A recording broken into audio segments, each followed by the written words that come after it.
Super Mario is the biggest IP for Nintendo, period. It simply does not matter what it is. You slap that M and beautiful mustache on anything, people will click it and buy it. It's not too often the short hairy guy always wins. However, that's what the Mario franchise is, quick bucks. Well, that is the Mario franchise excluding the Paper Mario franchise. Over the past couple of releases, the Paper Mario franchise has been terrible. But what is it that Paper Mario is doing differently from the regular Mario games? They still have the big M and mustache, but these games just don't smack like they used to. Before we get into that, welcome back everybody. I'm glad to see you here. As you can see, it's time for another Mario video because Mario season is around the corner. But listen, if you are new here or even not new here and you want to support the content, please subscribe to the channel and check out my links down below. And without further ado, let's go ahead and get busy.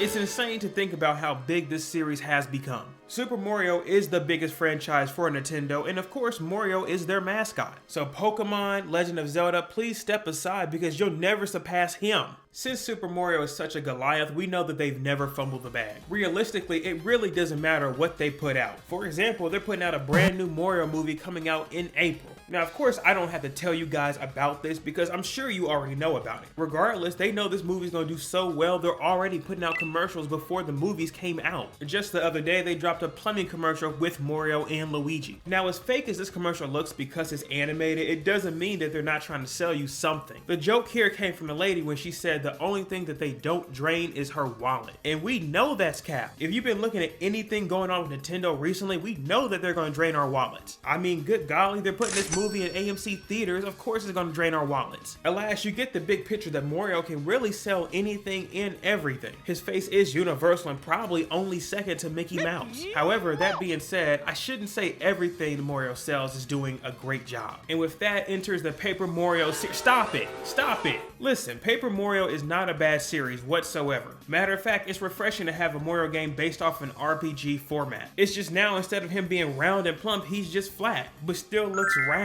But as I mentioned before, there's 7 different entries inside this series, and majority of them are kind of bad. And I still might be a little sweet saying that. If we decide to look at some of these games that are probably the best in the series, it's easily the 64 edition and the Thousand Year Door edition. These games are phenomenal. But before we get into the best ones, it's probably better to talk about the worst ones, because there's a lot more bad Paper Mario games than good ones. But first, we need to pick on these 2 games, Sticker Star and Color Splash, specifically Sticker Star. I had to go out of my way here to find specifically what company is making these games. Luckily, all the Paper Mario games have been made by the same company called Intelligent System. But good googly goo, whoever they were doing with these games was not intelligent whatsoever. Many people would say that Paper Mario's strongest aspect is to have the RPG system, doing things such as leveling up, getting new abilities, new attacks. Doing stuff like this just to be an oversized Goomba is actually fun. However, Sticker Star seems to miss that the most. I mean, Intelligent Systems, what were you guys doing with Sticker Star? The game revolves around you having to get stickers to attack. Therefore, you spend most of the game running around trying to get resources just to do battle. It's a terrible loop because you feel like you have to go get stickers to do a fight, and then you lose that sticker, you have to go find it again to do another fight. It's even worse because everything revolves around stickers. Stickers, stickers, stickers. Not to mention the game has uninteresting dialogue and little to no good characters. Then unfortunately, you have Color Splash, which might as well be the same thing. All they did is replace the stickers with cards.